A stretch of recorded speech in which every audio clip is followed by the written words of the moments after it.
Hi, good afternoon, ladies and gentlemen. Let me begin my presentation by asking a question. So, what is the world's greatest question that has ever been asked? All right. Now, people has been asking questions like, what if we can fly? What if we can reverse the time? What if we can time travel to somewhere in the future or the past? Right. So those questions may or may not be realistic, but let me pose this question to you. All right. What if we can generate the power we need to consume every day? What are the possibilities that we can have by actually generating all the power that we need to consume every day? So this brings me to my topic. Good afternoon, everyone. My name is Ganizer, and today I will introduce to you the Net Zero Energy Building, the Z. So what is the Z? Please hear me out, all right? So now, today, my presentation will actually bring you through this Z, where we will start off with what is a Z, how do we achieve this Z, some of the case studies that actually have realized ZEP in this world, which is actually in Singapore, the constraint and development of this ZEP, and finally the current ongoing work of this concept. Okay, so now ZEP, right? What is ZEP? What is net zero energy building? Okay, net zero energy building is actually a very simple concept. It is that the energy produced within this building exceeds the energy that is consumed by this building. All right, so let's look at some numbers. For example, if a building is able to produce about 200,000 kilowatt hour per year, but it only consumes 199,999 kilowatt hour per year, this will actually means that the building is net zero energy building because it produces more than what it uses. All right, but there are some misconception about this net zero energy building. Is it that first, if we produce more than what we use, is it fine for our building to be permanently disconnected from the grid? The answer is no. This cannot be done. The reason is because the energy that we have generated in the building is not consistent. The renewable energy on site is governed by many other factors such as the availability of the sunlight, the constant availability of wind energy, etc. So even though we are a net zero energy building, we are not able to disconnect from the grid. At least at this point of time, not yet. All right. So if that can't be done, if our buildings still need to depend on the grid, so why net zero energy building? Why is that? What is the point of achieving net zero energy building? Okay, there are actually some very good objectives of this net zero energy building. First is to raise consciousness of people in the building energy usage and wastages. After we have gone through these net zero energy building studies, we have actually realized that a lot of the energy that is consumed within the building can actually be saved. You'll be surprised by the number of energy that we can save as we go through later. Secondly, this net zero energy building is actually able to expand the renewable energy usage across the globe. What if every building on Earth can actually have their own renewable energy generation that causes it to be a net zero energy building? I think the possibility is limitless, right? Next, point number 3, by having each building to be net zero is actually a stepping stone to convert the entire Earth into fully renewable energy power. This may be quite a far-fetched goal at this moment, but by having this net zero energy building, it forms a stepping stone for us to reach there in the future. And finally, this net zero energy building ZEP actually does not let energy go to waste. So now every day we are getting sunlight, right? Every day we are getting wind energy, right? So if we don't use it today, the energy will just go to waste. It will be emitted into the heat sink and finally it disappears. But if we make use of them now, it allows lesser consumption of all the non-renewable energy that actually creates carbon footprint to our earth. Okay, so now we have gone through what is Z, net zero energy building, Z, and YZ. So now, what are the steps in achieving Z? Okay, there are 4 simple steps to achieve net zero energy building. The first step and a fundamental step is actually to identify the key power consumption in your building.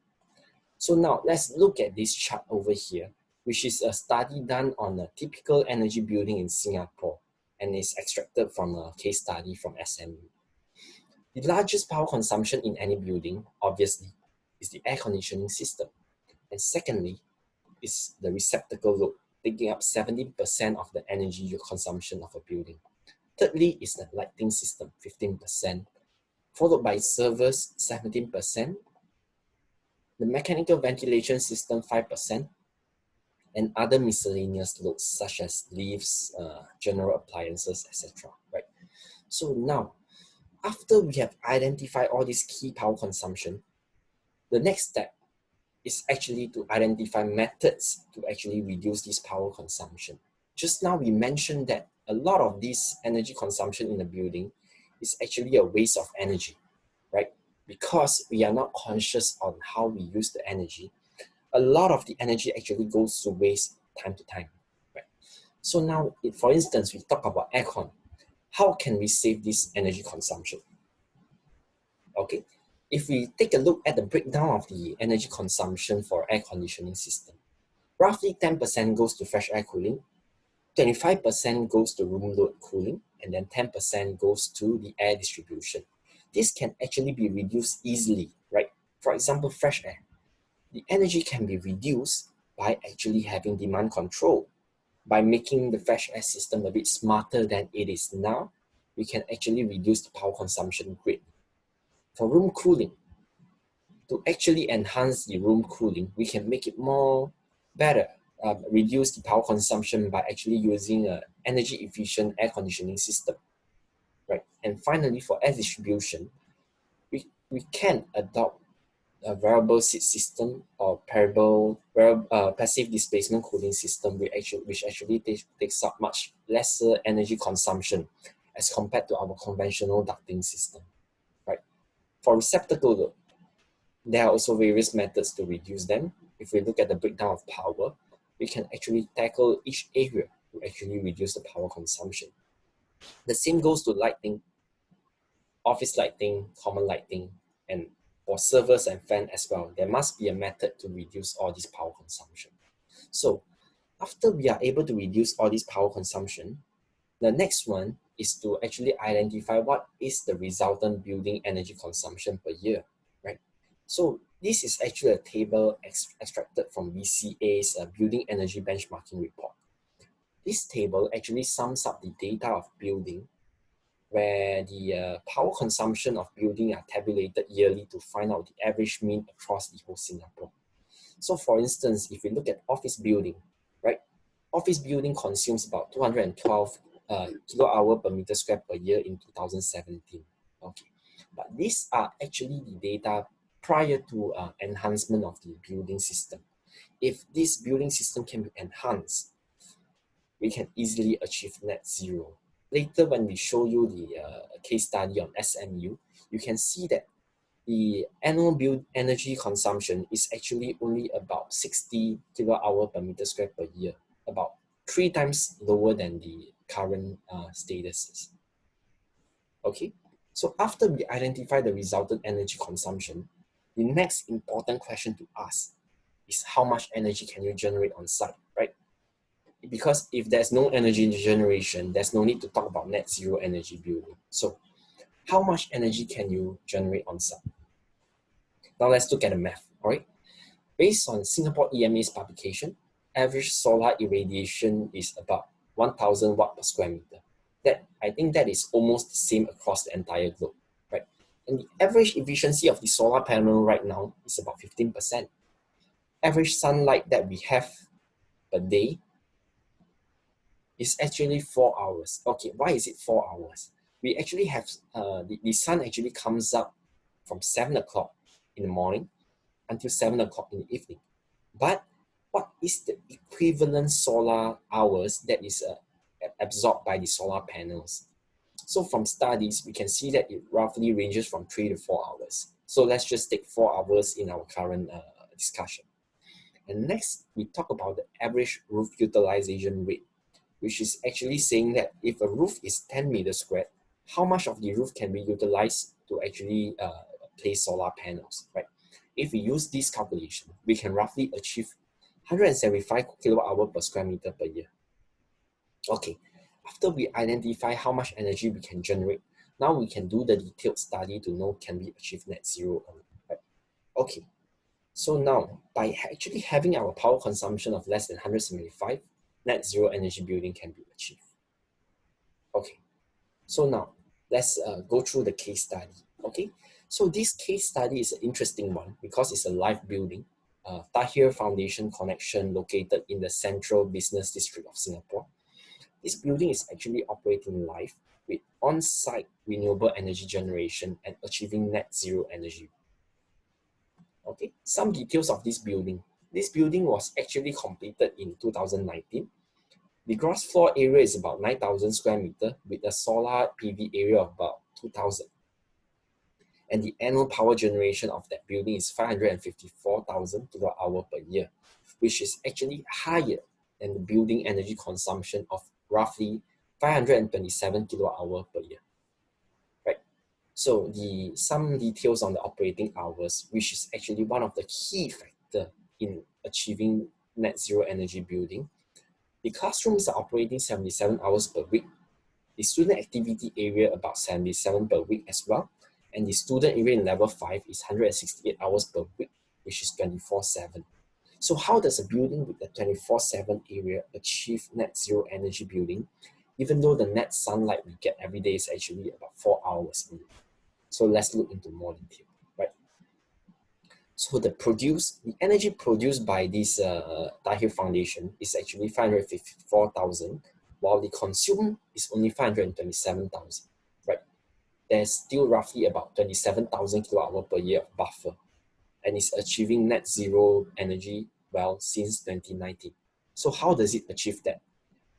Okay, first of all, we talk about the development of this building. There was a base model actually generated to study the energy consumption of this building, right? After going through the detailed breakdown of the energy consumption, the building roughly consumes about 153 kilowatt hour per square meter per year.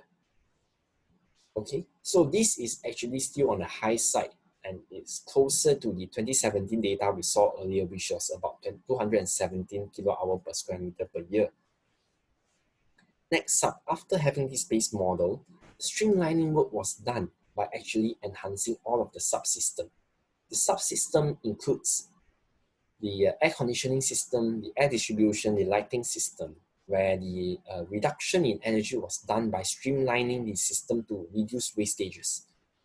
And this actually saves 37% in the aircon plant, 90% in the air distribution, and 65% in lighting. So some of the work done includes streamlining of the chill water distribution, usage of passive displacement ventilation system, which does not uses the conventional ducting system, usage of dimmable lights with demand control, and some streamlining of the other miscellaneous loads. After this streamlining, you can see that, all right, from 1,380 megawatt per year, it actually reduces to 526 kilowatt hour per year. That actually reduces by 62%, which is very significant. Right, after this was done, the next up is actually to determine how much energy we can generate on site. The energy that is minimally required is actually 526,900, which is the building energy consumption. By having the assumption of 3.3 hours peak sunlight per day and 365 days per year, the average solar PV capacity needed is 432 kilowatt hour peak. Okay, Now, next up, we comes to the math again. How do we achieve the energy generation that we need? Will depend on the solar panel selection that we will be doing, as well as the available roof area for solar panels. Okay, so after identifying what we need, which is 526,000, there was a study done, and finally the selected PV capacity of 452, occupying the roof area of roughly 2,046 meters squared, was actually able to generate the power needed. All right, so now we come back to this again, produce versus consume. After going through this study, SMU Tahir Foundation connection is actually able to produce 554,000, while it consumes only 526,000. With this, the net zero energy building is actually achieved. Okay, so now, after we have gone through this case study, let's talk about the constraints for future development of this concept. Okay, the first constraint is about the building operating hours. Earlier, we talked about the amount of sunlight hours we can get per day, which is roughly 3.3. By actually having a building with longer operating hour, is actually much more difficult to achieve net zero because the energy consumption is higher. So this is the first constraint. Second is actually about the building plot ratio, which is the ratio of site area versus the build-up area. So if you have a higher plot ratio, you have more build-up area per site area. It also means that you have lesser area of photovoltaic cells per buildable area. With these, high plot ratio building are generally more difficult to achieve net zero. Okay. Next is about the function of building. Just now we saw this BEBR report from BCA, which actually talks about the power consumption of different buildings. So some building typically takes up more power than another building, which actually makes it more difficult to achieve net zero. And finally, it's about this connection from the grid, which we talked about earlier. This connection from the grid actually cannot be done at this point of time because the generation of this energy on site is non-continuous. It doesn't last the whole day, but only 3.3 hours per day. As of now, the energy storage system is still not at the developed stage to actually efficiently store the energy generated on site. So this currently still have room for improvement. Okay, so finally, we talk about some of the current work that we are actually developing right now. It's actually this project called Project Jalan Kilang that we are right now working on. So this project is a B1 industrial building with a gross floor area of 4,005 and a roof area of 785.